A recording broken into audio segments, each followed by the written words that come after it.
I was talking with a buddy yesterday. He's like, yeah, outside of the CFP, how many bowl games did you watch? I was like, I think I watched 10, 11, 12 of them. Oh, wow, you're up.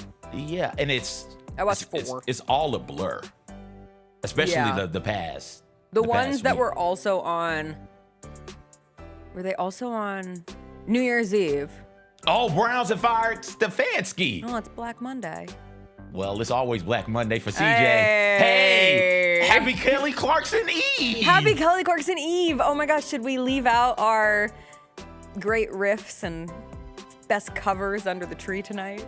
Oh, what's the meal for Kelly That's Clarkson what I was trying Eve? to figure out.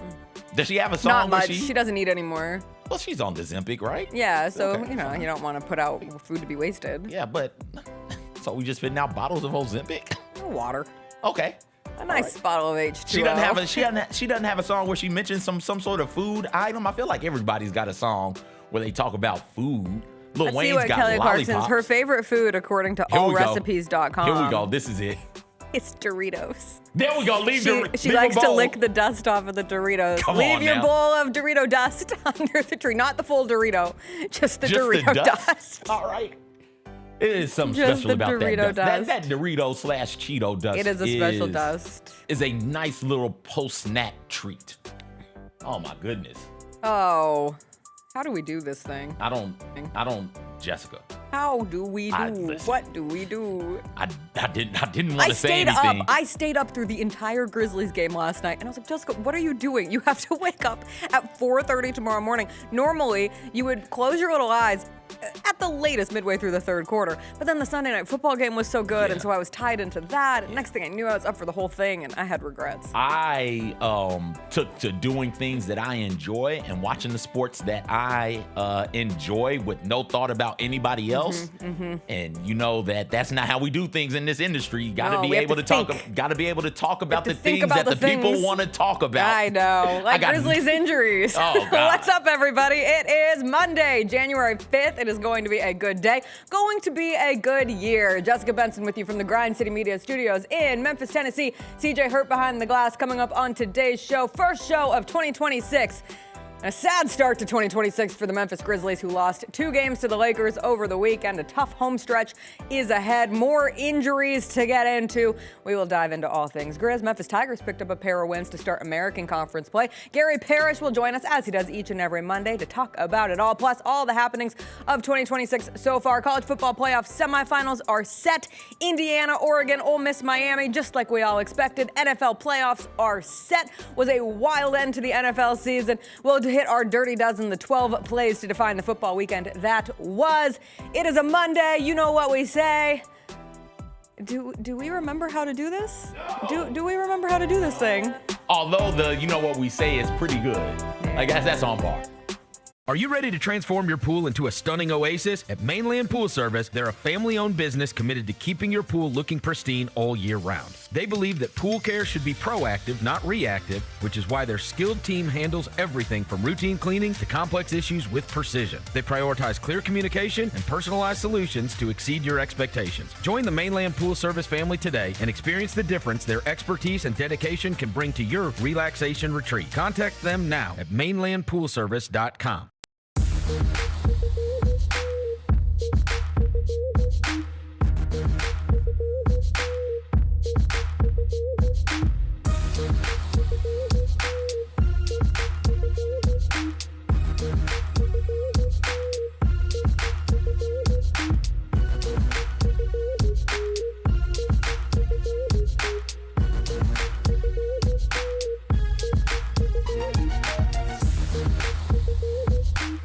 Grizz Nation, Friday night just got a whole lot better. Introducing Buckets and Brews, the ultimate way to tip off your weekend. Every Friday this season, grab a terrace level ticket to the Grizz game and 2 12-ounce Miller Lights for just $55.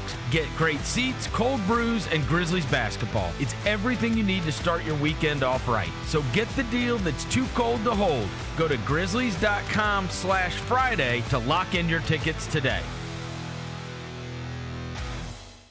Who have you leaned on the most in terms of asking questions? Because there's always a fine line, right? Yeah. You don't want to be the rookie that's annoying people. Exactly. On the other hand, you want to be a sponge. You can ask any of the guys. Like, I'm asking, it'd be random games where I'm sitting next to Ty or Jai or Scotty, and I'm like, hey, bro, what would you would have done right there? Like, what do you feel like you would have did in that situation? Boom, boom, boom, I probably would have did this. I'm like, all right, cool, I got it locked in now. The Chris Vernon Show, live on weekdays at noon on YouTube at Grind City Media and the official Grind City Media app. Let's face it, there's a lot of trash talk in basketball, but the great teams let their performance do the talking. Like Ford F-150 with Pro Power on board, a class-exclusive industry-first feature that turns your truck into a mobile generator and leaves the competition speechless. Ford F-150, official truck of the Grizzlies. Greatness starts here at your Mid-South Ford dealer. Class is full-size pickups under 8,500 pounds, GVWR. Kroger shoppers and Grizz fans. Want exclusive last-minute discounted ticket deals texted straight to you? Sign up with the new Kroger Buzzer Beater deal. Fans can sign up by texting Grizz to 636-479 or visit your local Kroger store in the Delta Division and scan the QR code. By signing up, you agree to receive recurring automated promotional and personalized marketing text messages from the Memphis Grizzlies. Consent is not a condition of any purchase. Message frequency varies. Message and data rates may apply.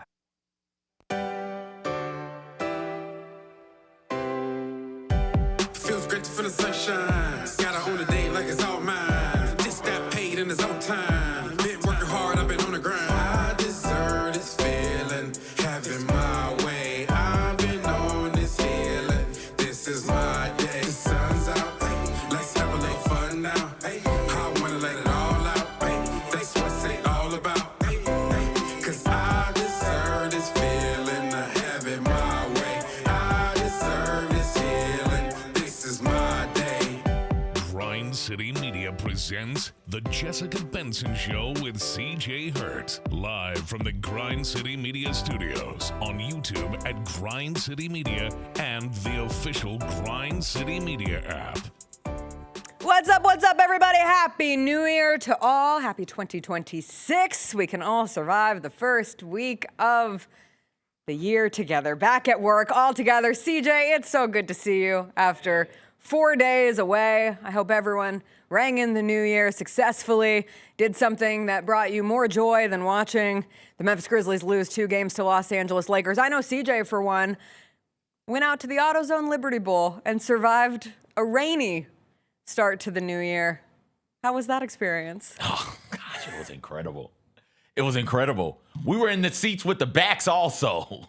In the seats with the backs. It is drizzling, nonstop drizzle, right, on our way to the stadium. I was like, okay, if it's this, I'll be all right. It was raining, but it wasn't like cold, but then it was cold. pouring. So we get there and drug my wife out there. And so she's like, yo, I can't believe you got me out here. What type of nonsense is this? Like, yo, listen, it'll be fine. We're just gonna sit down, we're gonna watch this game. You'll enjoy it. I'll get you something. We'll be good to go. All the things I do for you. I drove 18 plus hours right during my break so we could see your family. Like you can sit through this for like 3 hours. You can or come so. watch Cincinnati and Navy play a football On game. our way there, like we're walking into Simmons Bank. We're walking into the bank. She's like, hey, by the way, who's playing? Cincinnati and Navy. She's like, oh, is it going to be a good game? It's like, don't want to lie to you. I don't want to lie to you. Like, okay, are any of these teams good? It's like, I don't want to lie to you. I do not want to do that to you. So she already had trepidations. And then we go and we see a buddy who's working. And he's like, yo, I know why I'm here. I'm here because I get paid. Why are you two here? Like, well, like we're here. We stumbled into tickets. We stay around the corner. Yeah, so you might as well. I can hear the bank from my porch. Right. So let's see what's going on. We go out there and we sit down. So we hide out in the concourse because it's raining. It's picked up a little bit, but again, it's nothing outrageous. It's not too cold either. We go out there to sit down for the game. It starts pouring. Open. It opens up, and then the temperature drops. And she makes it like a soldier. She makes it through the first quarter, no problem. No problem at all. About 8 minutes into the second quarter, though, she is losing it. and it is loud, and everybody around us can hear her screaming and fussing and cussing. I look at her at one point, and she's got this big puffer coat on. And I look at her at one point, and there's a single drop of water flowing down her cheek. I don't know if you guys are old enough to remember the Native American commercial about littering. With the one tear. With the one tear. Yep. It was that. Like, oh no, she is breaking. I need to get her out of here. I look at her and say, hey, are you crying? She said, no, CJ, it's raining. So she starts cursing profusely at that moment. So it's like, okay, all right. And then, you know how it is at the end of the quarters and in the halftime, the clock stops. So she wants the clock to keep running. She's like, why the hell is the clock stopping? This is Navy. The clock should never stop. Why the hell is the clock stopping, CJ? You fix it right now. That clock should not be stopping. So, okay, well, they went out of bounds, and if it's under the 2-minute mark, what's that? Well, you know, there's a 2-minute timeout. What are we doing here? Why is it stopping now? Nobody went out of bounds, CJ. Fix it. It's like, well, it's a first down. And it stops. I don't know what to tell you. So she's yelling at me hearing that as well. We end up getting up. Just can't take it anymore. Sorry. It was fun while we were out there for me. We leave at halftime. On our way out, there are people. I thought she was going to get a standing ovation from the people behind us. They're like, hey, you made it. You did a good job. You made it. She's like, it was not worth it. As she stomps out of the stadium. Oh gosh, it was. What a start to the year. So I did another year of making our spouses suffer for this job. But it wasn't for the job. You just wanted to support the AutoZone Liberty for the love of the game. For the love of the game. You texted me. I said it's football weather. That's when it was drizzling. Oh yeah. Then we walked into a movie, and as we were walking in the movie, it started absolutely downpouring, and I said, Godspeed. I drug her to that. I didn't make her go to Hoop Fest. I went to Hoop Fest over the weekend as well. Saw some of the top high school prospects in the nation. Saw Briarcrest play. They've got a dude whose father was a Harlem Globetrotter and is the 3rd ranked player in the state of Tennessee. Saw him go out there. I'm blanking on names right now because it was all a blur. Saw apparently Bartlett is really, really good. Yes. Did not realize that. Got to go back and see them play. But saw them. I need to get back and see them play some other games because it's here. It's in the city. 11 in the nation. That's what they were saying when I was walking about there. Saw some cool teams out of Missouri come down and play a couple of top prospects in the class of 2026. And I think the 3rd rated shooting guard in the nation. I can't remember exactly, but like it was a bunch of top 100 dudes out there hooping. I didn't make her come to that. That was nice of you. But that was inside, and she wouldn't have got rained on. And did you mark her safe from the Grizzlies last night? Because my husband can't say the same. Yes. That was nice of you. Yes, that was nice of you. We were on the Ravens. Because we were Ravens, Steelers, Grizzlies, Lakers, alternating between televisions. End up getting sucked into the tremendous end of Ravens Steelers, which we will, of course, get into when we go through our full football rundown. But then I was like, I'm up. I might as well. I don't know why I thought it would be any different. I don't know why I thought things would change for the Grizzlies as I watched yet another 4th quarter devolve into a mess. But I did. I stayed up for it. And Chris woke up this morning and he said, I really felt bad for you last night. I really felt bad for you because I knew you had to wake up this morning and talk about not one, but 2 losses to the Los Angeles Lakers for the Memphis Grizzlies to start the year. 2025 was sad for the Grizzlies against the Lakers, most recently blowing the 14-point lead at Halloween that led to Ja venting and Ja getting suspended. But 2026, it could have been better. It should have been better, but it was not better as the Grizzlies lost 2 games to start the new year. They have now lost 4 in a row. Grizzlies have actually lost 6 straight to the Lakers and 8 of their last 9 regular season games. We came into the new year talking about the same tired theme of 2025, and that is injuries, because the biggest thing to happen yesterday was not the Grizzlies losing a second game to the Lakers, but Cedric Coward rolling his ankle in the game against the Lakers. I could not for the life of me understand how he stayed in the game for, I think it was 3 possessions after you saw him roll his ankle. There was 4 rebounds. One of them, he got. One of his, what do you have, 9 rebounds in the first half? One last one. If it only had been a 10th, he could have notched the double-double before leaving the game. 16 points, 9 rebounds. He was cooking them. In 13 minutes. Come on, man. I came into the game last night, and I said, all right, Lost to the Lakers Friday. It's okay. Turn the page. No John Morant. Oh, God. Okay, turn the page. Big Cedric Coward moment ahead. Let's go. And then Cedric Coward was delivering. Like, the 2 dunks that he had were electric. He's just getting in his right spots. You're watching him from a rebounding perspective. Oh, he gives them what they need on the wing. And then he goes down, and then he's doubtful to return, and then we don't see him again. And we don't have an update yet. We should get one later today when we see the Grizzlies injury report. But win is enough. Like, I thought that the New Year's resolution of this team that we gave to them was less turnovers, which they did have less, and to stay healthy. And now you add another injury into the mix. And as I mentioned, Ja was out yesterday with a calf contusion, and we don't know if that's a short-term situation. Obviously, it's something he's been dealing with, and we've seen across the NBA all season. If you have a twinge in your calf, you're probably not playing. They're being extra cautious when it comes to calf strains, contusions, anything that has to do with your calf because of what it can mean with your Achilles.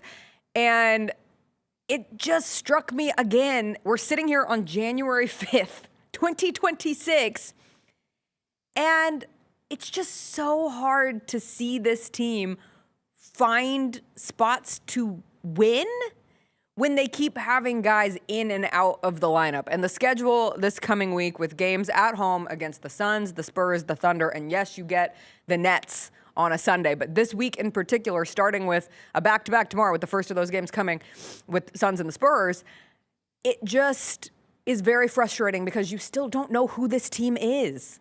With guys in and out, you don't know who they are. But you do know that when a Cedric Coward goes down in a game like yesterday, you just don't have the firepower to connect down the stretch, to get the shots to fall, to find a way to win against a Lakers team that, as of right now, is simply better than you.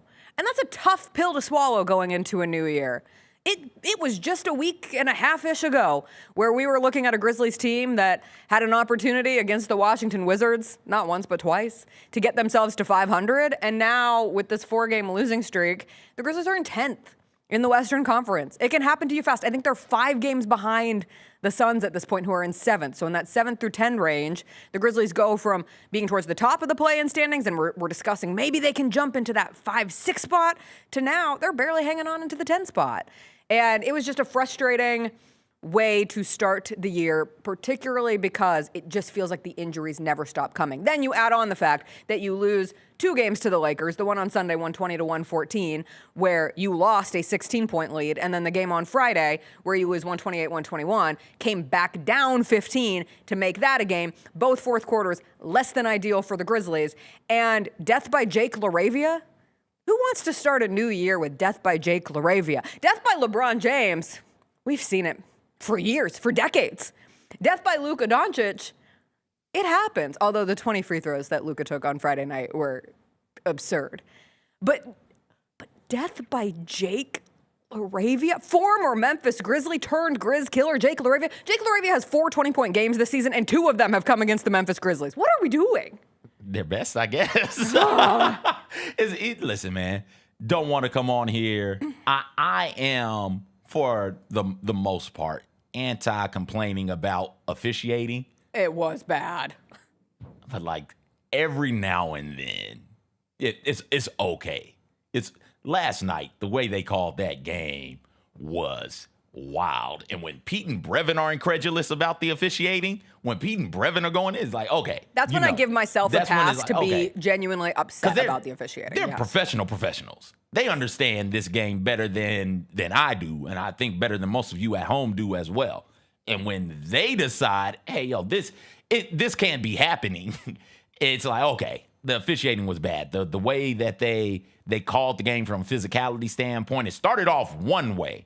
And then after a bunch of chirping from various Lakers, I don't want to put this all on LeBron. Everybody was chirping. After the chirping from various Lakers, then they switched up the officiating, and it changed on the fly how physical both teams were allowed to play and what both teams were allowed to do.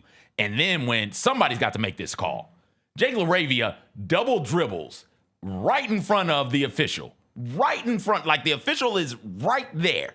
Right beside him, we'll say behind him, sees the ball. Eyes are right there. And then doesn't see the ball and does nothing. And then there's an official on the baseline. So you can say, okay, the ref behind him doesn't see that because he's behind him. But the ref in front should have seen it. Look at this. Look at this guy right here. That's a double. Call it.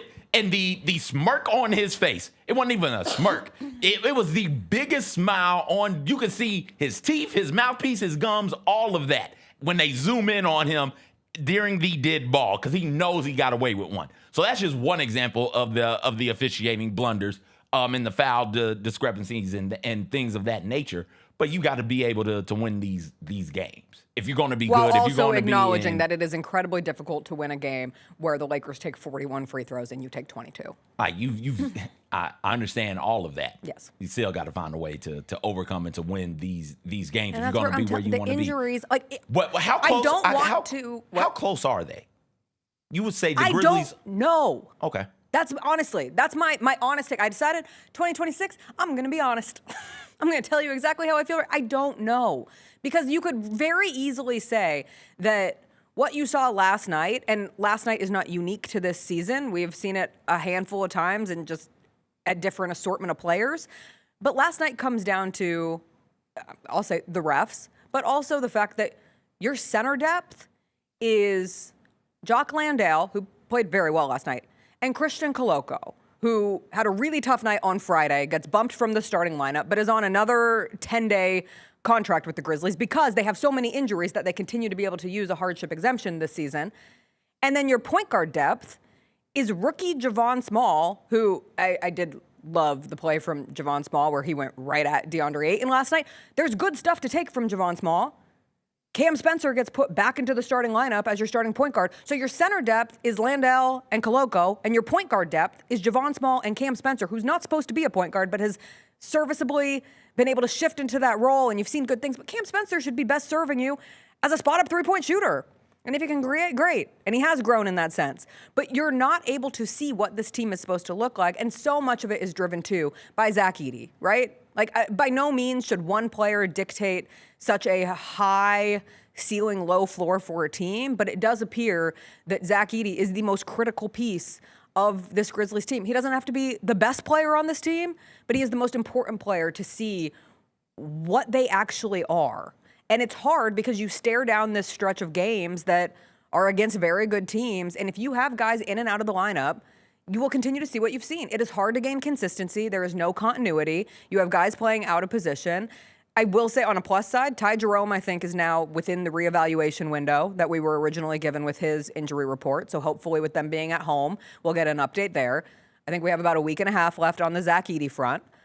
And those two will make a huge difference. What this means for Ja and the calf situation. Is this going to be something that lingers throughout the rest of the season? How long is Cedric Coward going to miss? Because if Cedric Coward's out, that likely means that Kenny Caldwell-Pope goes back into the starting lineup. And we saw that early in the season, and it didn't look good. But you want to know what did look good? Kenny Caldwell-Pope leading the bench unit and giving it some organization. And in that game Friday against the Lakers, I mean, God, without the bench, where would the Grizzlies have been on Friday night? And Kenny Caldwell-Pope was a huge organizing factor in their success, and he was making threes. It was the wars of guys against their former teams, with KCP going off against his former team in the Lakers, and Jake LaRavia and Marcus Smart. That stretch in the fourth quarter on Friday. Like, last night's game was frustrating, but how things ended on Friday with the Jake LaRavia three, and I think there was a Marcus Smart three maybe 2 plays later, and then Jake LaRavia had the offensive rebound that led to the LeBron play. I was like, that just feels, when it's your former guys, it just feels a little bit worse. Just why couldn't you guys do that here? Right. Well, and, I mean, like Desmond Bain had a big game last night for Orlando. About that in the Even Jordan Goodwin, remember him? Former Memphis Grizzly Jordan Goodwin went off for the Phoenix Suns last night, who beat the Oklahoma City Thunder. I think Jordan Goodwin made 8 threes. It's always easy to sit here and say, why didn't they do that when they were here? Revisionist history always writes itself in a beautiful way. But for the Grizzlies, to go back to your primary question, I don't know who they are and what they are capable this year, because it all hinges on their health. And so I can sit here and say, we'll know when they're healthy, but I also don't know if I can, in good faith, say we will see them entirely healthy. Okay, let's take the this year out of it. From a roster construction, a roster building standpoint. Everything you're saying is right. But let's take the this year piece out of it.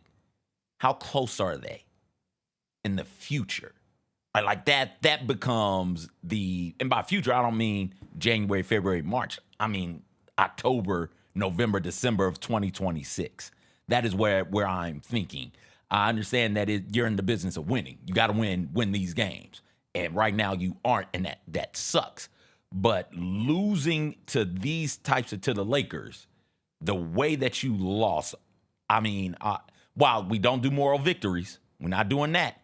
But can you take enough good from the things that you saw in the losses here recently and say, hey, we've got the roster. We have it. We don't need to blow everything up. We don't need to make a bunch of big changes. We are now one move away. We weren't one move away this past offseason. The offseason coming into 2025, 2026, we acknowledge the fact we weren't one move away.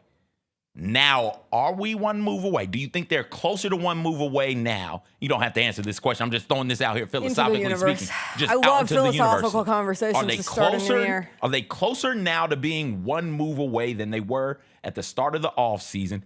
Or is it time to start making some more major type moves here? Right. Because look at the game, you look at the record and you say, oh no, things are falling apart. But you watch these games, you're like, oh, if Ty Jerome was able to play, right? If John Morant was able to play. If Zach Edey was able to play, this might look differently. The results here might be different. And now you've gotten these young players who, if all those dudes were available to play, if Scottie Pippen Jr. was available to play, if Brandon Clark was available to play, they aren't playing. So Cam Spencer, if we just normalize this, everybody's healthy. Cam Spencer's not playing like this, not getting these types of minutes and this type of run if everybody is healthy. But he is getting this type of run, and he's done some really impressive things here. Not just the three-point barrage that he went on that tear for, a week and a half, 2 weeks. But here, as a playmaker. He's averaging, 5 assists, 6 assists?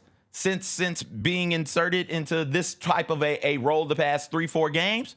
Right? Like there's some good pieces you would think, because of how they play and how close and competitive these games are. They led 3 quarters against the Lakers. And if I remember correctly, I don't think the Lakers have won a game when they hadn't led at all in either first, second, or third quarter. Right. If I remember correctly, I might be But you know mistaken. when the Lakers always win their games? When they're in the clutch. When Pete put that stat out there last night, I think at the time they were 11-0 in clutch games. And I said, what do the Lakers have? They have clutch. They have Luka, who... Those 2-3. I mean, if there was a textbook definition of back-breaking threes, those 2 from Luka last night would be right up there. But you have Luka and LeBron, who are able to take over the games late. So can you argue? Can somebody, not you, but somebody argue, hey, if the Grizzlies had their clutch guy, that would be different. If the Grizzlies had their clutch lineup, that could be different. And do you say, all right, we're going to wait and see and let this thing continue to play out? Sure. Do you have that type of patience? Patience is the word. Philosophically speaking. I also understand people who philosophically speaking, love to say, it's a new year. My New Year's resolution is to have more patience. And then they see a game like last night and another injury and another night spent saying, what would things have looked like if we were healthy? And you're like, my patience is running a little thin. But what are you going to do? Trade everybody? No. You're going to trade everybody and bring in a brand new 15, I'm just saying 16? I understand how people feel. I understand that also. But then you have to do facts over feelings. What's the solution, also, though? Also, I did see, from a last 10 game standpoint, and this was going into last night's game, the Grizzlies are one of the few teams who have still been a positive offensive rating team and a positive defensive rating team. So. How close are they? Exactly. That is a question that I would like to say this next stretch of games could help us answer, but if they are down bodies, I still cannot make definitive conclusions about this team. That's the problem. That's what it all comes down to. I don't want to sound like a broken record, but I'm not going to sound like a broken record.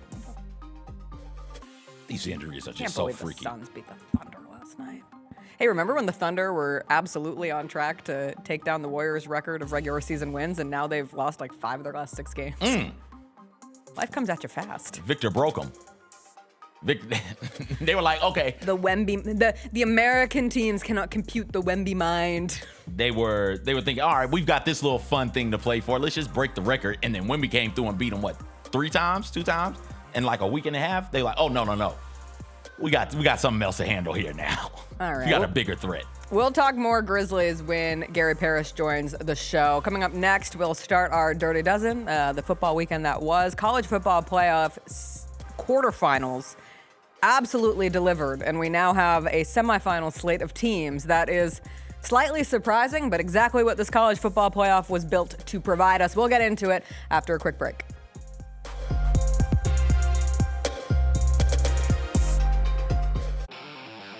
Thanks for showing up, Memphis. Nothing compares to catching your Grizzlies IRL. And that all starts with buying tickets at Ticketmaster, the official ticket marketplace of the Memphis Grizzlies and the NBA. Ticketmaster gets you to the game so you can catch every highlight. Put that jersey collection to use for the next game and get Grizzlies tickets at Ticketmaster. Whether they're here at FedEx Forum or on the road, Ticketmaster's got your back when it comes to scoring tickets. And there's no better brag than saying you saw it live.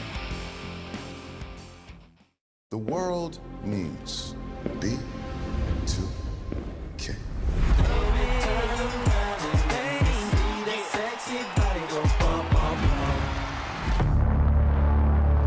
B2K's breakup was a huge shock to their fans.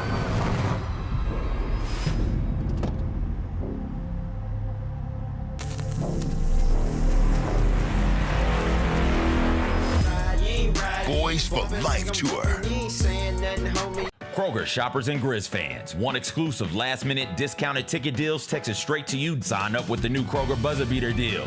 Fans can sign up by texting Grizz to 636-479 or visit your local Kroger store in the Delta Division and scan the QR code. By signing up, you agree to receive recurring automated promotional and personalized marketing text messages from the Memphis Grizzlies. Consent is not a condition of any purchase. Message frequency varies. Message and data rates may apply. Thanks for showing up, Memphis. Nothing beats catching your Grizzlies IRL, and nobody knows that better than you. So next time you want to hit up a game, Ticketmaster's got your back with tickets to every upcoming matchup. Whether you're catching the Grizzlies at home or on the road, you'll find tickets at Ticketmaster, the official ticket marketplace of the Memphis Grizzlies and the NBA. Keep putting that jersey collection to use and get Grizzlies tickets today. There's no better brag than saying you saw it live. See you courtside again soon, Memphis. Watching the Grizzlies is easy with FanDuel Sports Network. If you have cable or satellite, you're all set. Find us on your channel lineup. You can also use your TV provider login to watch games on the FanDuel Sports Network app. No cable or satellite? Subscribe directly to FanDuel Sports Network online. You can also watch on Prime Video by adding a FanDuel Sports Network subscription. Not sure where to start? Visit FanDuelSportsNetwork.com to learn more.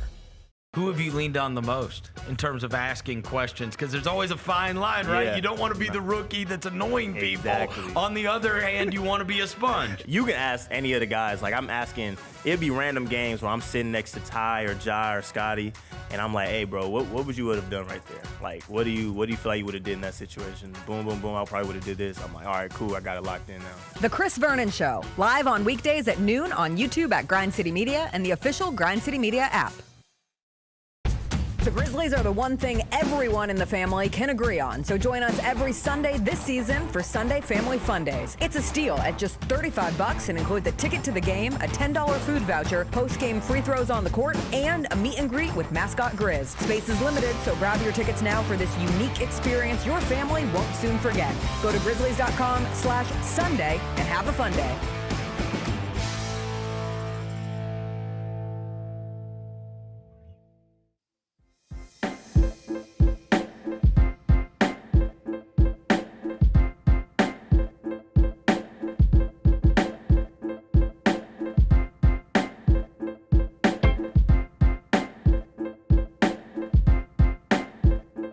Every Monday, we're giving you a chance to win free Sonic. Just hit the link pinned in the YouTube chat to enter for a Sonic gift card. Jump into the chat, hang with us, and maybe eat some free Sonic too.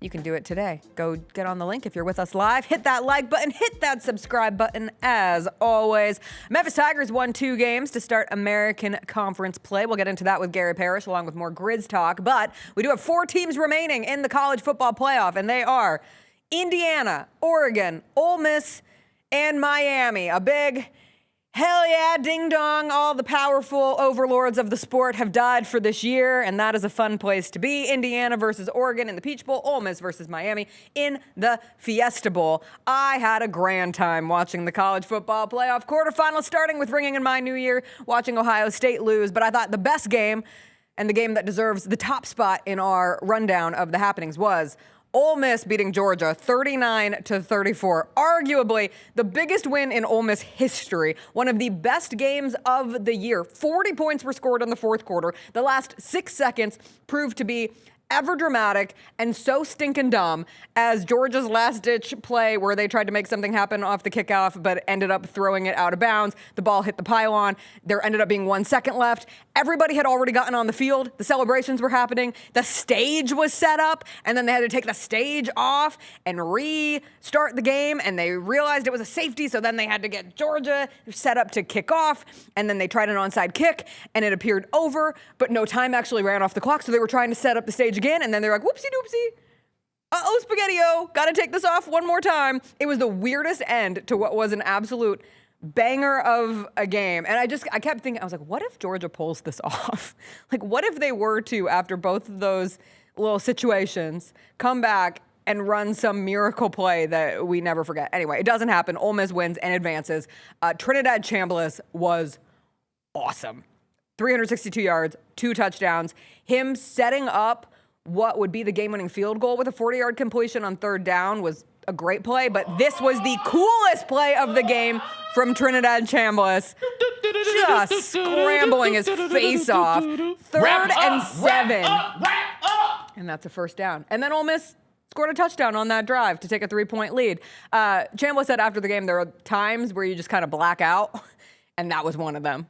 And that was just an awesome play. For Ole Miss is one of the best stories of the college football playoff because their coach abandoned them to go take a job where he thought that he could compete for championships, and now the team that he left has a legitimate opportunity to win a championship this year. But the story of Trinidad Chambliss going from 0-star recruit with 0 D1 offers, spends 4 seasons in D2 at Ferris State, takes them to a national championship, comes to Ole Miss, starts the season as a backup, takes over as QB1 when Austin Simmons goes down, plays so well they cannot go back to Austin Simmons, and Trinidad Chambliss leads them the rest of the way and now is 1 win away from making an appearance in a college football playoff championship game. Like, that's the good stuff right there. That game was just a blast to watch. And this is why having a 12-team playoff is so much fun. This is why I've always been a proponent of expanding the playoffs. I'm done taking that little bit of a victory lap. But think about the storylines. And we've got storylines. We don't have group of representation. All right? Like, you look around and you say, all right, we got 4 teams left. When's the last time 3 of them won a championship? Ole Miss won one. Miami won one in 2001 or whatever. Ole Miss won one in 68. One in the 60s. The other 2 have never. Never. And it would be our first, if either Indiana or Oregon won, it would be the first-time champion since whenever Florida won their first one. Ever. It's been a long time. So, like, you got that going on. Let's talk about Miami. They did win one fairly recently. They won one since the turn of the century. There were people saying Miami should not have gotten in. We were nervous about, is Miami going to get in?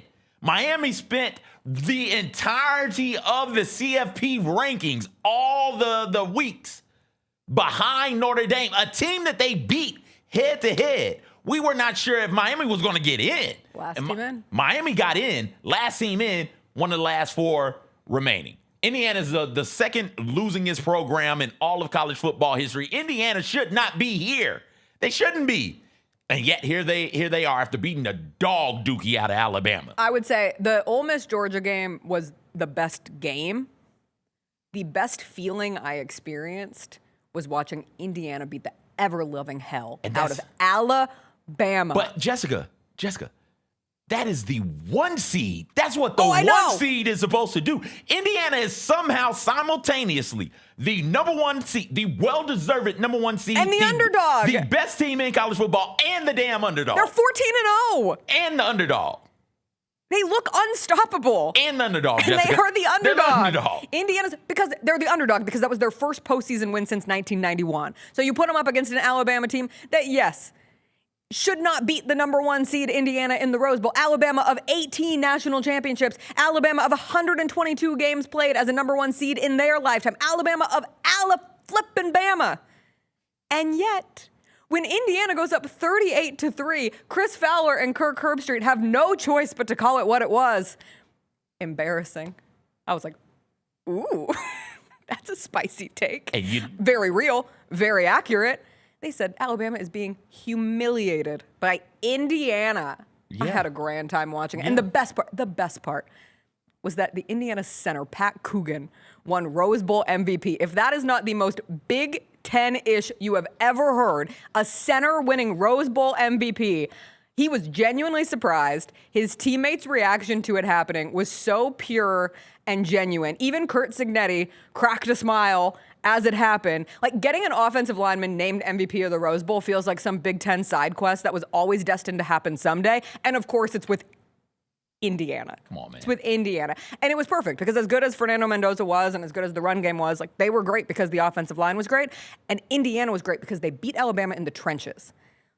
They beat Alabama in the trenches. They have the size, they have the talent. And from the offensive side to the defensive side, like, it was just a stunning. You figured Indiana would win that game, but I did not think it would go in that fashion. And shame on me. Listen, man, it's we talk all the time, and we'll continue to talk about the realignment and the impact that could have.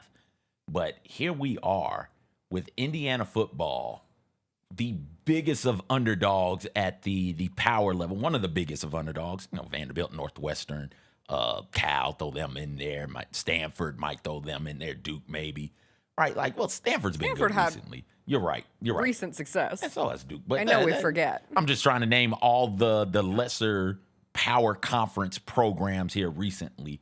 And here we are with one of those being able to legitimately compete for a national championship in a way that we hadn't seen. We hadn't seen people go out there and beat Alabama. We talk about bowl games not mattering. Hell, I guess that semifinal or quarterfinal matchup against Indiana didn't matter to Alabama, right? Like, that's the excuse the SEC loves to give. You mean the SEC that's 2-6 in bowl games against non-SEC teams? They're 1-3 against the Big Ten. But again, maybe Alabama just showed up and didn't care about winning that Rose Bowl. We'll talk about that one, Jacob, here in a minute. But like, this happens. This happens from time to time. Does that mean Alabama shouldn't be in? Alabama just got the hell beat out of them. Does that mean Alabama shouldn't be in? Of course not. So if it doesn't mean Alabama shouldn't be in because Alabama got the hell beat out of them, probably doesn't mean if that's the argument you want to make for keeping Tulane out or James Madison out, throw that the hell away. It just means the playoff worked the way the playoff was supposed to work. Get rid of that. Throw that like Miami argument beating out. Ohio State.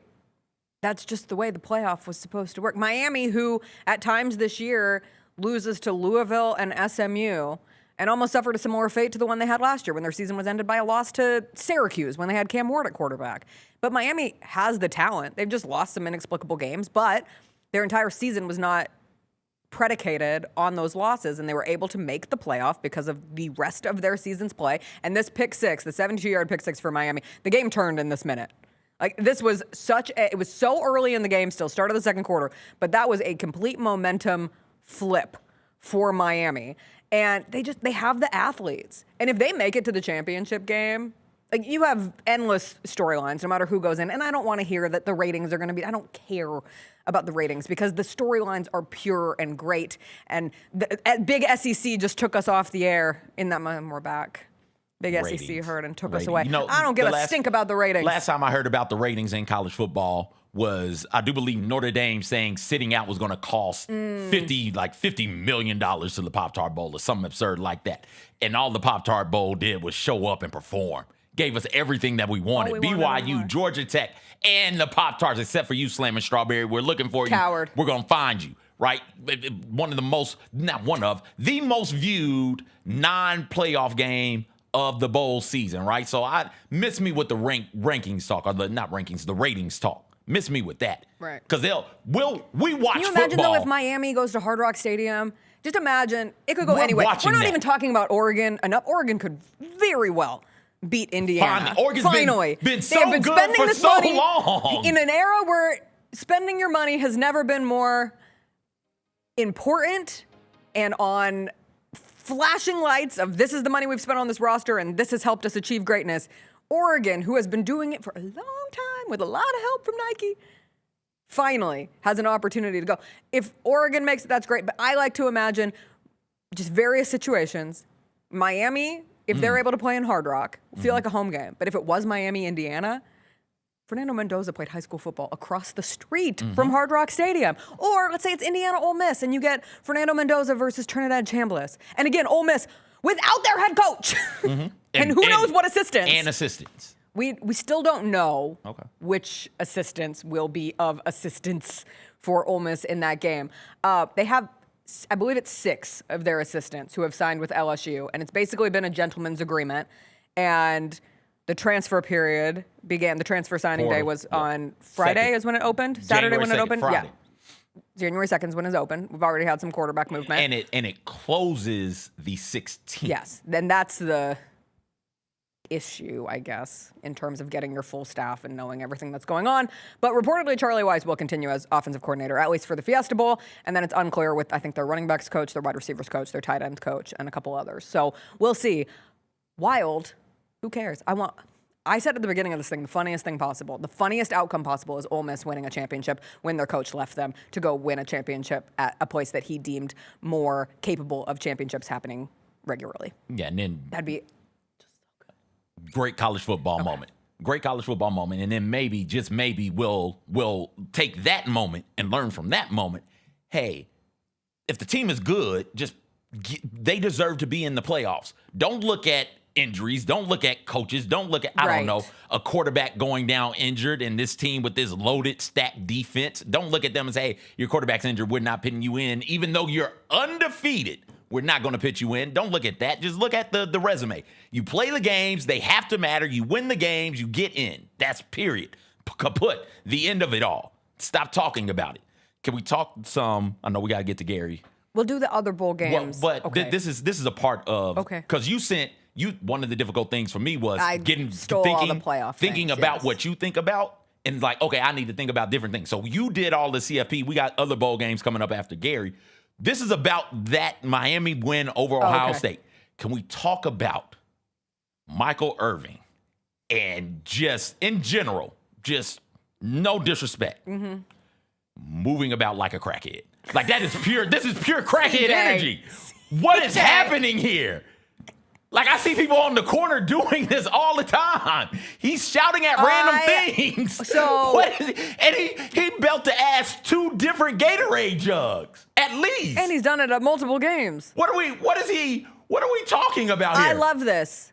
You want to know what this represents to me? What? It represents someone who loves their alma mater, played long enough. We're not going to have Michael Irvings anymore. No one plays at their school long enough to care that much to do what he did. You think, can't think of a name off the top of my head. You think Fernando Mendoza is going to do that for Indiana? I don't care. Diego Pavia would. For Vanderbilt? You think so? Yeah, he's just a little crazy. All right. Maybe Trinidad Chambliss if he comes back next year. They're trying to get him a 6th year. A big if. Oh. Can we throw that video back But up my there? point is that is a man who, through his playing time out of school, grew so in love with said school that here he is all these years later. Pause it, Jacob. Taking the belt off. No, go back. I want to see those abs. He is ripped. Jacob. Washboard ripped. How old is this man? Ripped. Why does he still have abs like this? Ripped. How old is Mike? What the hell? Mike Irvin's got to be like 58, 59. He is 59 years old. You Michael see those Irvin's abs? 59 years old. If I had abs like that, Jessica, belly shirts only, exclusively belly shirt, and it stopped right here. Absolutely it would stop right terrifying here. You would just see existence for me. all of that. All right, we have to get to Gary Parrish. He's gonna join us. Damn. It's been forever since we saw Gary. Yeah. we'll catch up, see what's new. Talk Grizz, talk Tigers, talk life after a quick break. Just those abs. My God. What a specimen. It's gonna be food.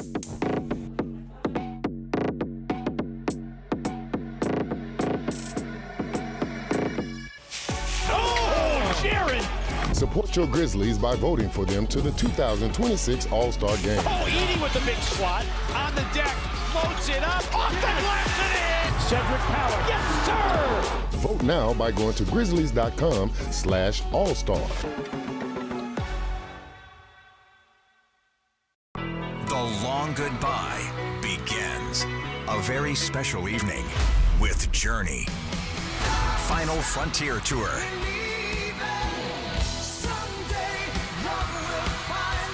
Journey. Tickets are on sale now at journeymusic.com. Your chance to say goodbye to the songs that changed our lives. Journey. Final Frontier Tour. Southland Casino Hotel is helping you navigate to Santa. Win your share of over $550,000 in free play and a brand new Lincoln. Here Comes Santa takes flight on Saturday, November 1st, when you can begin earning entries. And don't forget the grand finale drawings on Saturday, November 29th and Saturday, December 27th to win a share of over $40,000 in free play or a brand new Lincoln. Win big during Here Comes Santa, only at Southland Casino Hotel. Field goal percentage up, 3-point field goal percentage up, points up, rebounds up. How would you describe your second season so far? I feel like in my head, my standard's a little higher than that. I feel like my percentage should be a lot more up, 3-point percentage a lot more up. And but I'll take it. You see the positives and things. The Gary Parrish Show, live on weekdays at 10 a.m. on YouTube at Grind City Media and the official Grind City Media app. Own the 2025-26 Grizzlies season with the 10-game Flex Pack, the ultimate way to catch all the action on your terms. Choose your favorite matchups from intense rivalries to weekend thrillers and customize your pack to fit your schedule. With 10 games to pick, you'll never miss the moments that matter most. Visit grizzlies.com/packs today to build your perfect ticket pack and cheer on the Grizzlies your way. It's your team, your season, and your schedule. So don't miss out. Grizz Nation, Friday nights just got a whole lot better. Introducing Buckets and Brews, the ultimate way to tip off your weekend. Every Friday this season, grab a terrace-level ticket to the Grizz game and 2 12-ounce Miller Lights for just $55. Get great seats, cold brews, and Grizzlies basketball. It's everything you need to start your weekend off right. So get the deal that's too cold to hold. Go to grizzlies.com/Friday to lock in your tickets today. Memphis. Monday Night Raw returns with non-stop action, unmatched energy, and the superstars you love. We don't get mad, we get even. We don't go home till we beat them. This is our time, we're leaving. We need to come undefeated. Witness the moments you'll never forget. Monday Night Raw, Memphis. Monday, February 16th. Tickets and ringsider packages on sale next Friday.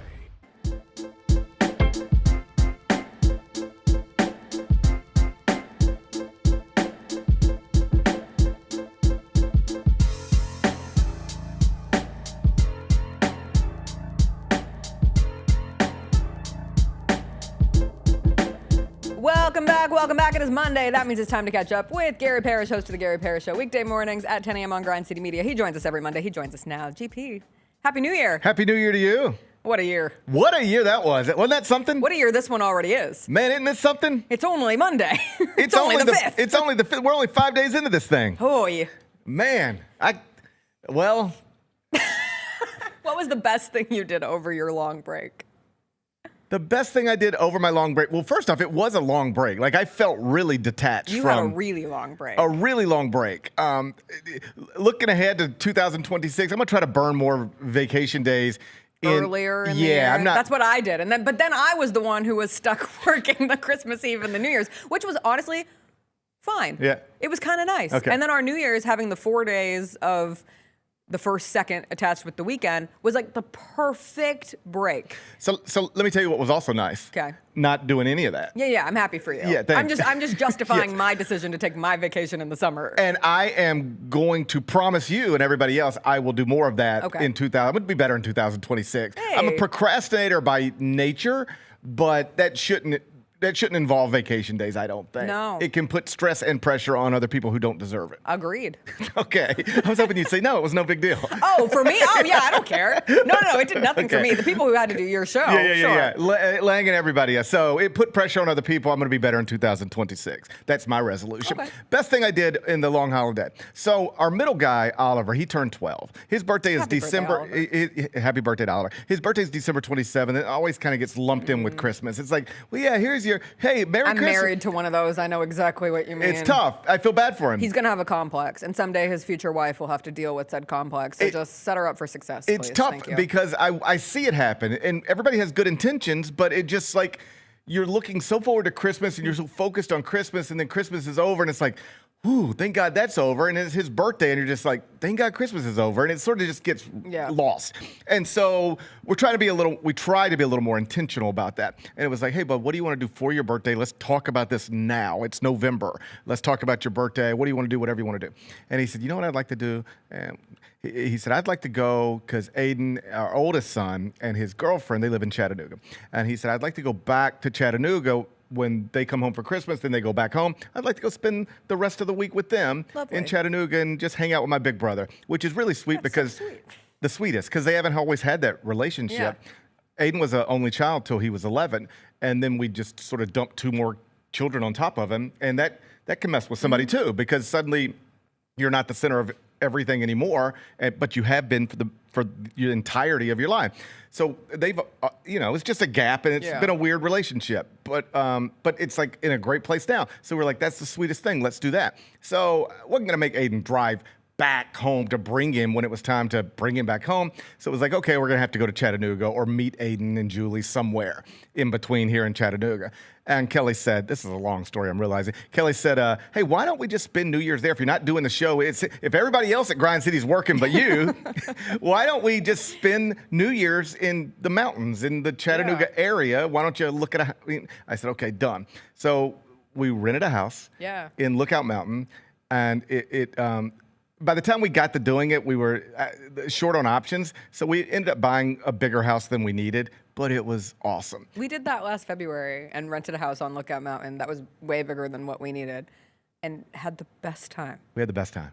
Being in nature, not to be that woo-woo person. It changes the chemistry of your brain really and how does. you approach everything. That's a real thing. Yes. That's a real thing. And it reminded me we did Christmas in Telluride. We've done this before. And we talked about that. Same thing. It was the same thing. It was like you wake up and you just see trees and water. It like had a little pond in the back and, a hot tub. And we were like actually in the woods. And we just got to spend New Year's there, like the whole family, and it was just sweet. And it was, I'm trying to be good about recognizing, like, how often will everybody, me, my wife, all 3 kids, be together for, holidays of any sort. And that was one, and it went as perfectly as it could have gone. Well, it's always such an interesting thing when you do have that kind of time off, but the sports keep going and you have a show when you come back to it. And so were you able to watch, get back to the Grizzlies. Were you able to watch Memphis, North Texas? Or may I interest you in Memphis Rice? Do you want to know where I watched Memphis Rice? Where would you? I watched Memphis Rice on the Big River Crossing as my husband and I walked dogs that we were watching this holiday season. And I had Memphis Rice on, and he had Bucks Panthers on his phone, and we were going kind of back and forth. And at one point he goes, God, how is this game still going on, in reference to Memphis Rice? And I said, I don't know, but I've had to invest a lot of time on this fun-filled day. But they get 2 wins to start American Conference play.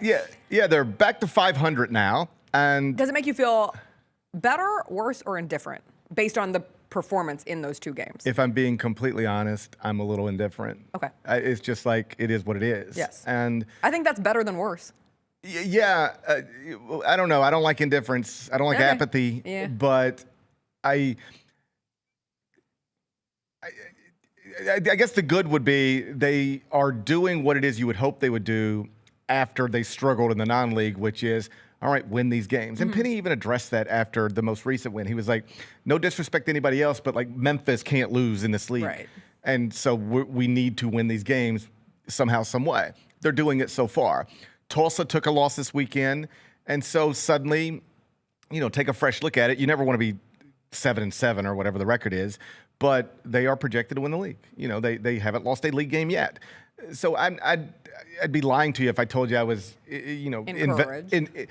invested in every bounce. Yeah. Or encouraged by the trajectory of the program. I'm actually very discouraged by the state of things. But can they win this awful league, get the auto bid, and go into the tournament as a 12 seed and see what happens? Sure. But if that's where we're at in a conversation about Memphis basketball, it's a reminder that things have slipped pretty considerably. They have quite a few days until their next game against FAU. The Memphis Grizzlies have one day before their next game, and then it is quite the stretch here at Federal Express Forum as the Grizzlies face a trio of teams in the Suns, the Spurs, and the Thunder that are, again, good teams. And as we've seen, this Grizzlies team, when they play good teams this season, haven't had great results. And it feels like just yesterday that you were counting chickens before they hatched. Do you regret the counting of the chickens once and for all? I don't hold that as I have too many actual regrets to regret things like that. But I'm trying to learn. Trying to be better in the new year.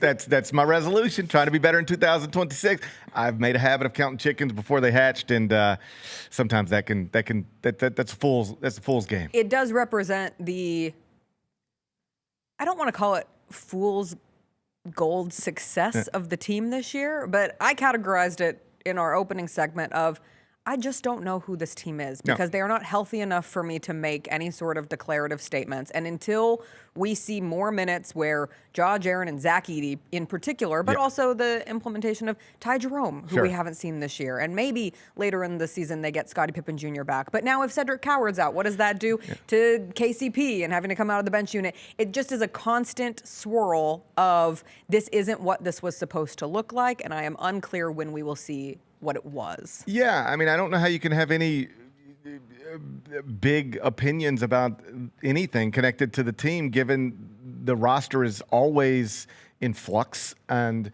never healthy, never even close to healthy, really. Like every time I start to get excited or encouraged or any other synonym about where things seem to be headed, somebody turns an ankle or there's a calf bruise or whatever.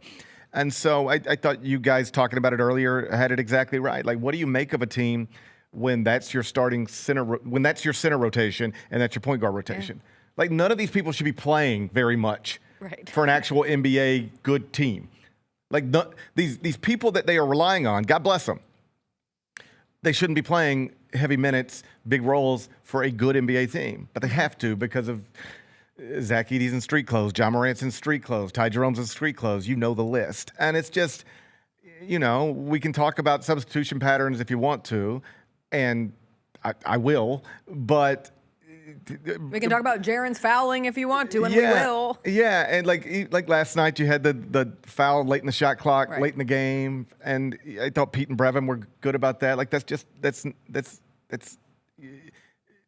not what you're supposed to do in that moment. You've messed that up. That's not something that should happen to somebody who's supposed to have the role you have in this franchise. And, we can nitpick at the death, and I do think there are things to be critical of and about, but with this roster always banged up to the degree that it is, like, just trying to keep your head above water it should be the goal. Yeah.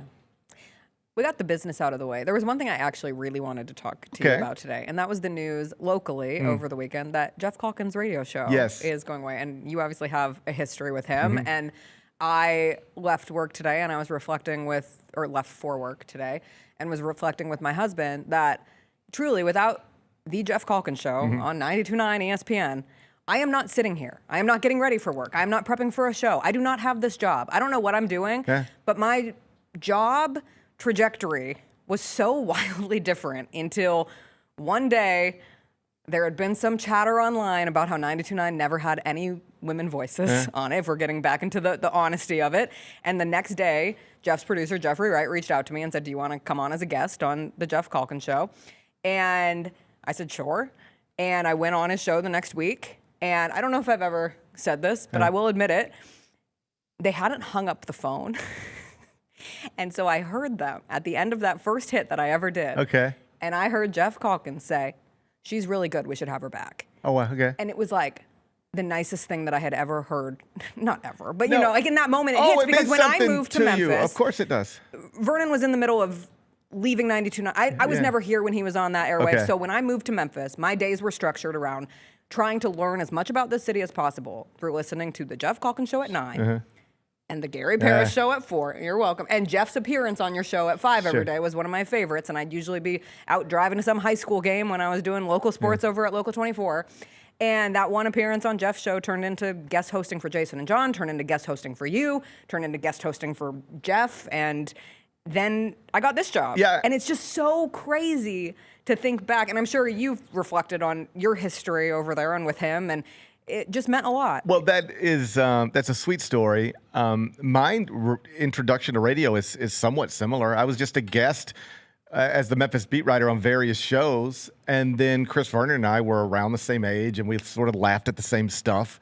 And it was like, hey, maybe just at first it was just like come on the phone talk about Tiger basketball. Yeah. Then it was like, hold on, we kind of laugh at the same things, and hey, why don't you just come in studio and like just talk about anything? And then it was like, and from there, I started getting offers to do shows, and the rest, as they say, is history. But I don't remember it as well as you remember it, but I do remember your emergence at 92.9 and listening to you guest host whichever show. The way I remembered it was the Gary Parrish show, but like listening to you just right from the jump, because I can tell very quickly when I'm listening to somebody whether they're comfortable or not. Yeah. Not necessarily whether they're good or not, but whether they're comfortable or not. Like I was listening to a basketball podcast over the weekend, and I didn't recognize the host. I didn't know who it was, but I could tell like he hosts things. That's a real host, as opposed to just somebody as opposed to somebody who's just talking about basketball on a podcast because they bought a microphone on Amazon. I was like, this person is actually trained to do what they're doing. And I recognize that in you. I'm not just saying this to you, although I think I have said this to you before, but I heard you within 5 minutes, and I remember telling the people at 92.9, you whenever something opens up over here, that's who you should try to hire. And before anything opened up, this was the rest is history. You were here, and I don't want to speak for anybody over here, but I think they recognized the same thing. They heard me on there. They didn't see me on Local 24. That's right. And that's what I say from a completely difference, because usually let's just call it what it is. As a woman, I had a couple different routes I could go, and most of them involved being a sideline reporter, and very few of them involved giving my opinions on sports in a radio-like structure or podcast structure. It's just not the natural, this is what you do next kind of thing. And because of those opportunities, and honestly, because of learning the art of storytelling through giving your opinions from you and Jeff, I thought was really critical in my move here and learning how to. I'd always listen to sports talk radio. I live in a sports talk radio household, but I really appreciated how you guys presented the Memphis sports landscape, and it inspired me. But it was nice to think back, and I'll miss Jeff's show. Even when I get off here, usually, I am able to listen to Chris Harrington oftentimes when I leave, and then I turn on yours as we go, and it's just a part of my day that I'll miss. Yeah, no, what was interesting about Jeff and I doing a show together, we both did shows with other people first, but then suddenly we did a show together, and neither one of us were traditional radio people. We had done shows with other people who had sort of been in radio. That's what they did. But we were both newspaper people who were suddenly co-hosting a radio show. So we had no context for how to do it. Right. I tell this story all the time. I didn't take a single radio class in college. My first job at a radio station ever was talking on the microphone. That's not normal. Most people, ask Chris Vernon what his first job was at a radio station. It wasn't talking into the microphone. And to TV similar. Like my first ever job in television is for CBS Sports on camera. That's not normal. But what's interesting about it is I come to it with no context. I can remember meeting people all the time, and they'd be like, so you're, and I'd be like, yeah. And they'd go, you sound just like you sound. And I was like, well, yeah, because this is the way I talk. I don't have a radio voice. I don't have a radio act. I mean, I can exaggerate things and do all this Right. stuff, but I don't have a persona. I'm me. I'm me mostly. Now I'm a Sure, you're an elevated. Yeah, but like you got the pizzazz. But I'm not faking anything, Yeah. really. I'm doing a show, but I'm not faking anything. And so one of the things I enjoyed about Geoff and I is that we never tried to be anything other than what we were. And it worked. Somehow, Very well. some way, Yes. it seemed to work. And those conversations that we had from 5 to 5:30-ish every day, people still bring those up to me. And it's funny because almost every conversation I am going to have with somebody on a show, I think about it in advance. Never with that. It was just like, hey, and now we bring in Geoff Calkins. Geoff, what's going on? And like, we'll figure it out. You know, sometimes it was intentional. Like, well, you got to talk about Tiger basketball today, or you got to talk about John Morant today. But often it was just like, let's just see what happens when I say, how's your day been? And that was when the best stuff often happened. And so, yeah, it was. I've known he was going to retire from radio for a little while now. He didn't decide this weekend. But yeah, it's an end of an era, because when we went to 92.9, we were the first ones. Like that was a rock and roll station, and they did not love us at the beginning. Like I would get tweets and stuff, and it'd be like, why aren't they playing Nirvana when they, why are you here instead of Kurt Cobain or whatever it was? Like we had to fight that for a little while, but I do remember. Just to sort of take it back, Dan Barron, who ran the station at the time, he was like, because there'd never been sports talk on FM in this market, and he was like, I think maybe like if it really goes well someday, we could get 4.0 shares, which is a huge number in local radio, and we got that thing to a point where we were doing 20 shares. Yeah. It became quite literally one of the most listened to sports talk radio stations in the entire country per capita. And, and to now know that once this week is over, one of the people who started that is no longer going to be there. Like it really is sort of an end of an era type of thing. But he's also like, I'm not telling secrets. He's 64 years old. This is retirement age. It's time to enjoy the rest of your life. And he's still gonna write. Of course, he's gonna keep busy and be around. And I'm confident I'll have him over here every once in a while. I'd like to restart some of that stuff. So happy for him to be able to not everybody in this business leaves on their own. Yes, exactly. Not everybody gets to walk away when they want to. Sometimes they get pushed, and that's not the case with him. So it's an incredible career. Yeah. Harvard and Horn Lake Yeah, forever. the good old days. The good old days. I would be driving to high school football games, and I'd be like, these two people who I did not know at the time, I'm like, are the most ridiculous. I cringe at some of that stuff that we. As you should. Yeah, right. I look back on it, and I'm not proud. But it was funny. It did provide a truly authentic conversation between the two of you. But I could not do that today. No. I couldn't. I wouldn't be comfortable. I wouldn't even be comfortable hearing it. That's good. If I went back and listened to those old shows, they would make me cringe. I wouldn't. I'm not proud of. I'm not proud of everything we ever said, but I am. I'm happy with what we built, if that makes sense. I think it makes perfect sense. All right, Gary, don't count any chickens before they hatch. I'll try. Happy New Year. Happy New Year. We'll take a quick break. We'll come back. We got the NFL to get through. Last night's Sunday Night Football game was incredible. Ended in dramatic fashion. The playoffs are set. We'll get into all that after a quick break.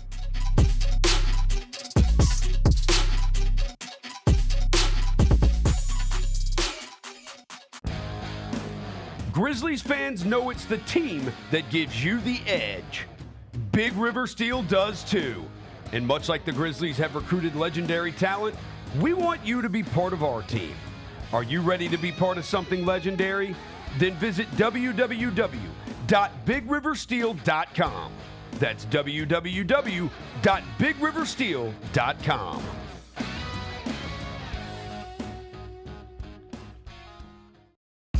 Nate Bargatze. Look, I say a lot of dumb stuff. I try to keep it in front of large groups. Seems to go better that way. Big Dumb Eyes World Tour. When you say something dumb one-on-one, it's a lot for that person. I'll say it, then I can just feel that they feel the weight of my life on their shoulders. Tickets and info at NateBargatze.com. Don't miss the Big Dumb Eyes World Tour. Nate Bargatze. Grizzlies fans, dunks, dimes, and no-looks are great on TV, but nothing compares to catching them IRL. And that starts with buying tickets at Ticketmaster, the official ticket marketplace of the Memphis Grizzlies and the NBA. Ticketmaster gets you to the game so you can catch every highlight in person. From seeing your favorite Grizzly stars up close to hearing the squeak of the sneakers on the hardwood. Put that jersey collection to use and get tickets at Ticketmaster. There's no better brag than saying you saw it live. See you courtside, Memphis. Watching the Grizzlies is easy with FanDuel Sports Network. If you have cable or satellite, you're all set. Find us on your channel lineup. You can also use your TV provider login to watch games on the FanDuel Sports Network app. No cable or satellite? Subscribe directly to FanDuel Sports Network online. You can also watch on Prime Video by adding a FanDuel Sports Network subscription. Not sure where to start? Visit FanDuelSportsNetwork.com to learn more. Tell me about being a rookie in the NBA. What has that been like so far? The coolest part is, having a class with you they're all rookies. So if you go to an NBA game, you kind of know a lot of the guys that are rookies there because you went through that process of draft workouts, playing against them in college and stuff.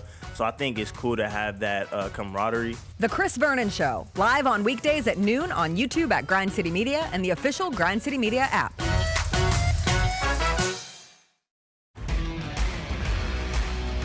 The only thing better than Saturday Night Hoops is when it comes with an exclusive Grizz hoodie. Every Saturday this season, $60 gets you a Grizzlies ticket and a limited edition Grizzlies hoodie. 4 different hoodie designs dropping across 4 Saturday games. Not sold anywhere else.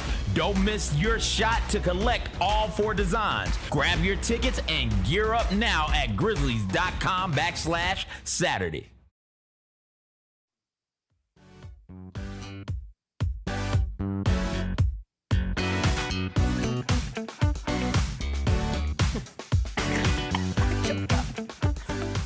Welcome back. I'm serious. I think I'm gonna do it. Stop. If I get a Christmas card from people, I figured out what I'm gonna send back. Cause you do feel bad. Like, oh, here this beautiful family is who sent me this card, and I'm sitting here dressed in as a slob as I look at this gorgeous family. Rob Fisher, the Fisher family, sent us a card. Beautiful family, wonderful. Mike Wallace has sent cards. Beautiful family, wonderful. And I have nothing to give these people. The Weavers. Oh, Always the Weavers. With a good card. Always the with Doyle great cards. family's card this year was adorable. Oh, yeah. It was real cute. Oh, my God. So many. So I have to figure out how to send cards out to these people. I'm going to do it. I'm the Grinch who stole Christmas cards. We should do show cards. That'd be funny. We should do show cards. I don't disagree with that. With the most ridiculous of photos. Well, don't tell people. Don't tell people what we're going to do on the show cards. Fine. But we should do show cards. In the meantime, we'll continue our Dirty Dozen. Why not? The plays from the weekend that was in football. The NFL season ended in just insane fashion last night with the Steelers beating the Ravens 26-24. Steelers win the AFC North and get to host the Texans in the playoffs. It was a pretty putrid game. Like, in terms of a game that I was excited to sit down and watch and then had to flip back and forth between Grizzlies-Lakers, I was like, oh, this game's pretty gross. Isn't that what it's supposed to be? AFC North to its core. Cold weather football. Come on, absolutely. Man. I saw somebody say that the AFC North is the NFC South with just better PR, and that really hit. Like, I see the vision. 13-10 at the start of the fourth quarter. They have winning records, though. That's true. Right, come on now. Panthers, I think, first team ever to have 2 postseason appearances with a below 500 record. Oh, that would make sense because they had that 7-9 when they beat the Seahawks. Yep. Yeah. The fourth quarter then last night hits, and Lamar had those 2 just 50-plus yard buttes to Zay Flowers for a pair of touchdowns in the fourth quarter.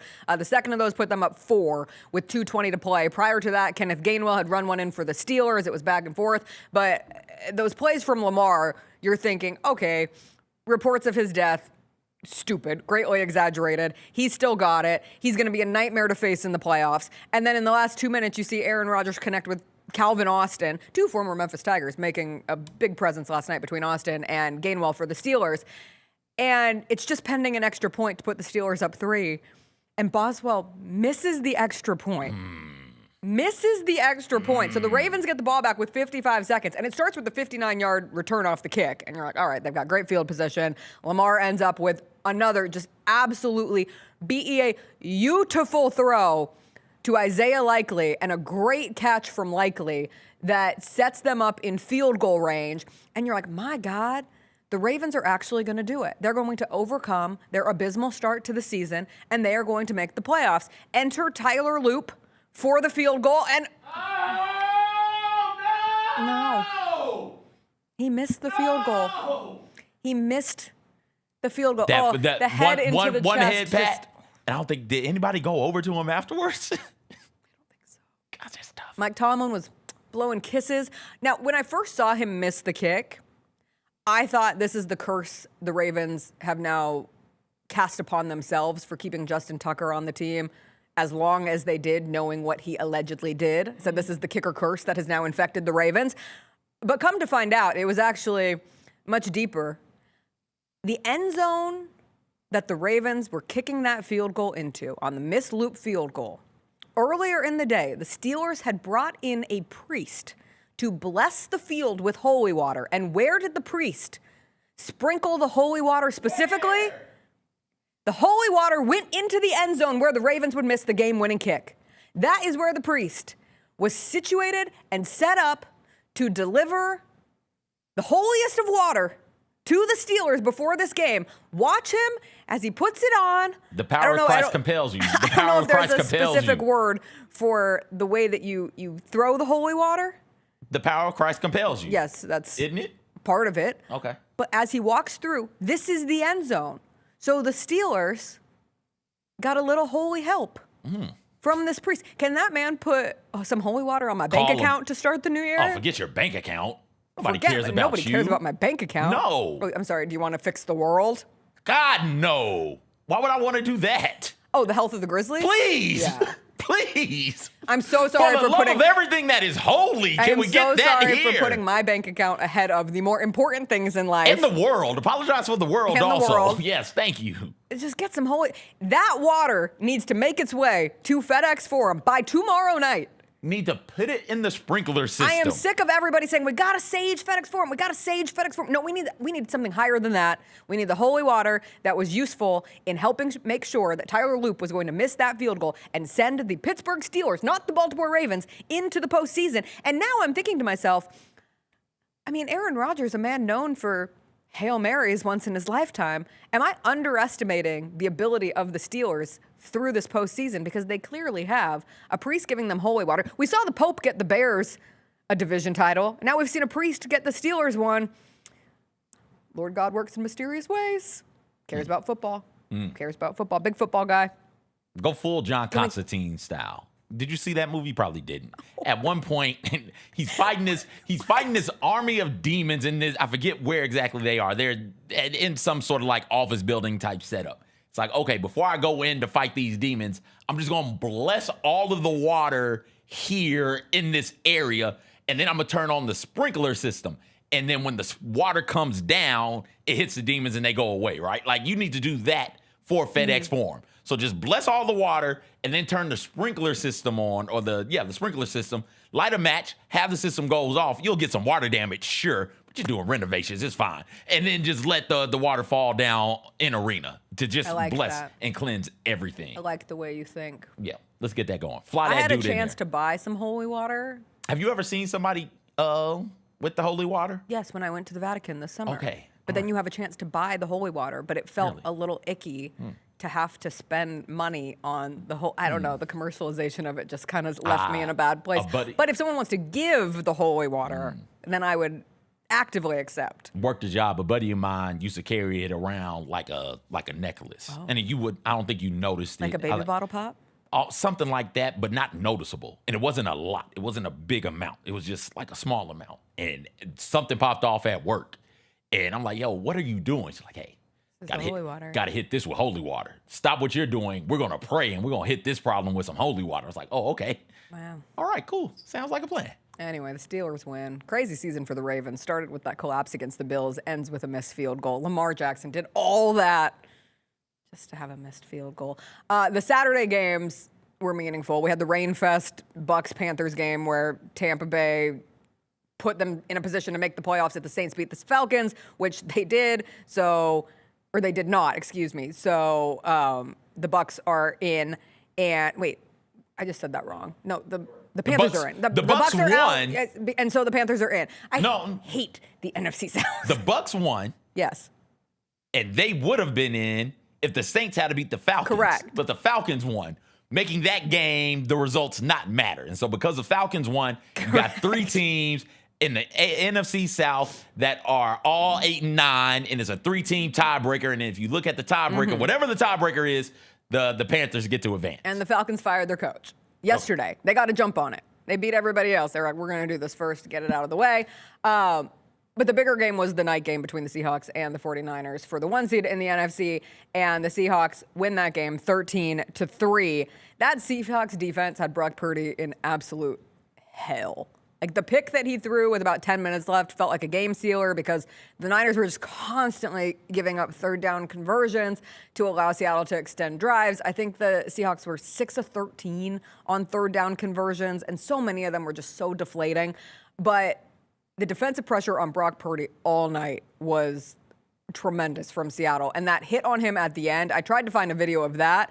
And you know it's bad when the NFL doesn't post the highlight. Like, if you can't find the NFL posting the highlight, it's probably the kind of highlight they don't really want it to be seen of putting a big spotlight on it. But he got wrecked on that. Like, I thought Brock Purdy died. I thought the Niners might be without Brock Purdy for the playoffs. This is the pick that he threw, and it was Christian McCaffrey bobbling it into the hands of the Seahawks defender.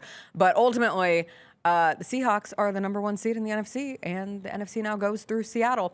I'm happy for Sam Darnold. I saw that you sent a Sam Darnold video for one of yours. Sam Darnold had this opportunity last year.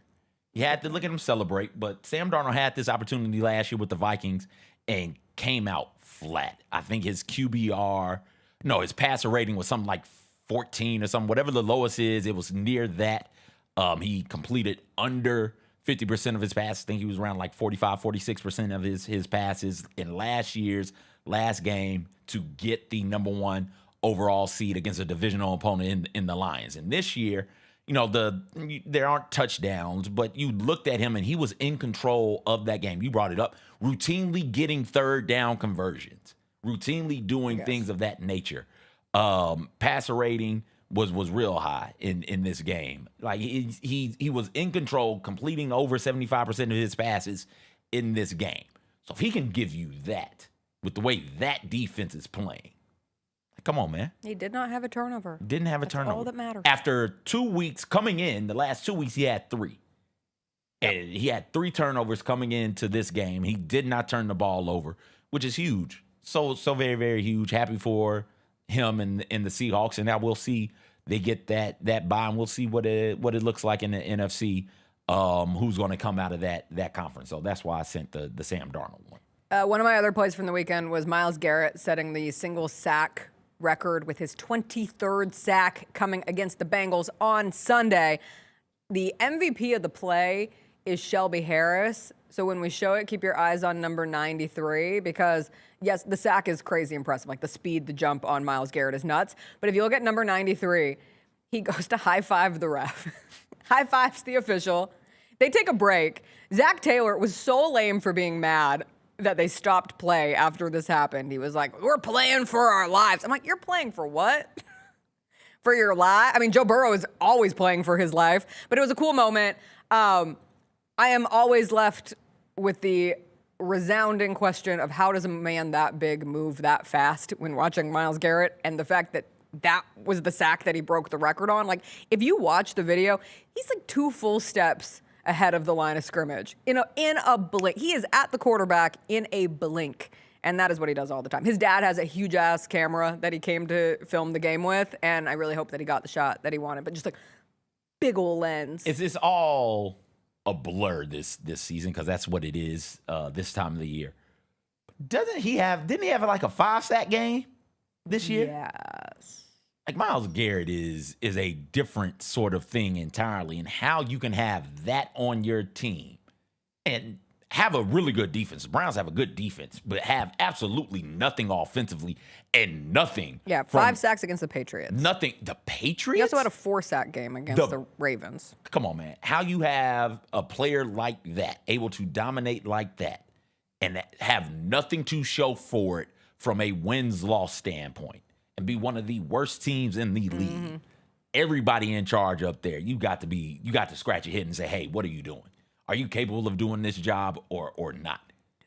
Because that is awful. That is terrible to waste talent in the way that the Browns routinely waste talent, man. Well, that's why they made the move they did.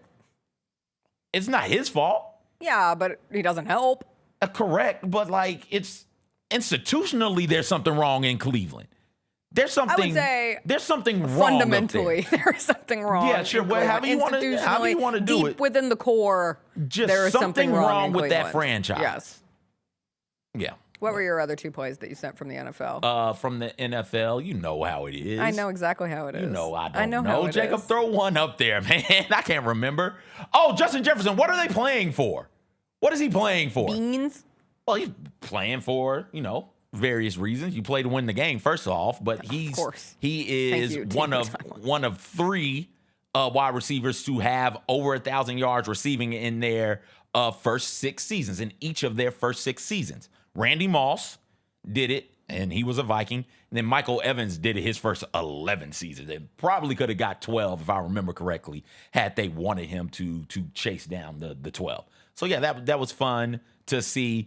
And at one point in time, I can't remember what we were doing. It was preseason. I was like, yo, preseason is stupid. Darnell was adamant that we care about the Jaguars preseason game because their kicker, Cam Little, kicked a 70-yard field goal or something like that. Nobody in the loves preseason. sending us Cam Little field goals more than Darnell. He kicked 67-yarder, though. Yeah. He kicked a 67-yarder. But I have beef with him. Why? Because now we see Cam Little kick a 67-yarder with ease, right? He kicked a 68-yarder also. So when Tyler Loop steps up to kick a game-winning field goal, he ain't Cam Little. I understand, but my perception of kickers is so skewed because of guys like Cam Little. Is that not how we should? Isn't that how this works? Yeah, but next thing you know, Cam Little's going to hit like an 81-yard field goal, and we're going to be like, oh, you better get your legs stronger. Kickers go out there and kick an 81-yard field goal. What are we talking about? Well, was it Kareem who came through? Was it Lou Alcindor who came through dunking the basketball? And we're like, whoa, wait a second. That's new. We can't have this. That's new. Then everybody stepped their damn game up and started dunking the basketball. Dr. J comes through and is doing amazing things with the basketball. Magic Johnson comes through doing amazing things with the rock, right? Look, Michael Jordan comes through and is like, okay, that's just the evolution of the sport. And then LeBron comes through. Like, sports evolves. That's just what happens. So if this dude is capable of making 65-plus yard field goals, you got to have a kicker on your team who can make, a 30-yarder? Like, come on, man. His kick wasn't even 50. It was under 40, was it not? Come on, man. Make the damn field goal. Because Cam is doing it. Cam is doing it. Cam did it twice from 60-plus. I've seen it with my own eyes. Thanks to Darnell, in case I would have missed it. Yeah, Darnell's going to make sure we see that I see the Jags kicker. So anyway, NFL playoffs are set. Rams-Panthers, 3:30 on Saturday. First of the NFC wildcard games, then Packers-Bears at 7 p.m. on Saturday. And then the Sunday slate, Bills-Jags, Niners-Eagles, Chargers-Patriots, with the Monday night game being Texans-Steelers for the wild card action. Fun. Can't wait to see it. Cannot wait. Except the Grizzlies play the Nets at like 2:30 on Sunday. Okay, well. Congratulations to you. Hey, listen. Tis the season of multitasking. Got to be able to multitask. Just a little bit. Oh, speaking of the Nets, happy birthday, Megan Triplett. Happy birthday, Megan. One-time co-host of Rise and Grind, forever birthday on January 5th. I saw that was one of your supers of the day, so that worked perfectly. Real quick before we go. We can't go. I didn't do my college. I know, that's what I just said. Go ahead. That's what I was going to say. Sorry. Jessica, it's a new year, man. I just wanted to let you know I was going to give you the opportunity to go back to the 2 college plays that you didn't have the opportunity to go to. Big Ten 3-1 against the SEC and Bowls. Just in case people didn't know. That one, because Jacob pointed it out, I did send it, was Michigan losing to Texas. Arch Manning blew the game wide open in the fourth quarter. If you didn't watch the Citrus Bowl. The Cheez-It Bowl. It's the Cheez-It Citrus Bowl. I know, but call it by its real name, the Cheez-It Bowl. Look at the Cheez-Its on the sidelines. The Cheez-It Citrus Bowl. The Outback Bowl is something else. The Outback Bowl is still around. The Citrus Bowl. The Citrus Bowl. No, the Outback Bowl died. Did it? I thought, when did Iowa and Vanderbilt play? Was that not the Outback? Was that the Outback Bowl? Yeah. No, it was the Outback Bowl. Yeah, CJ is correct. yeah. Well, it's the ReliaQuest Bowl, which previously was the Outback Got Bowl. you. Okay, so that's what happened to the No Outback longer the Bowl. Outback Bowl. Okay. But anyways, he's fast. He blew it open. It was a 27-24 game. Michigan was up going into the fourth quarter. But it felt tenuous at best. It felt like, okay, Texas gets a score here. Michigan is not going to be able to do anything. They got the score, go up 31-27. Michigan punts. And then on the ensuing drive, after making a really good pass for a touchdown the drive previous, Arch does that. Arch just steps up in the pocket and takes off. I started to send the video where he's sitting on the bench frustrated. He's like, yo, I'm just going to stop giving an F. Like that video was kind of hard. But yeah, Arch really, really fast. So I did watch some of the Cheez-It Bowl. The other bowl that I ended up watching was The Citrus Bowl. You don't call it the AutoZone Bowl. But you better call it the AutoZone Liberty Bowl. Okay, or so they'll the come for you. Cheez-It Citrus Bowl. The Tony the Tiger Bowl. Okay. Did you see that they had the touchdown celebration? I think it was Duke, Arizona State. But the touchdown celebration was jumping into a giant inflatable of Frosted Flakes. It was I was like, this is why bowl season exists. This is why we play the game. This is why we do the thing.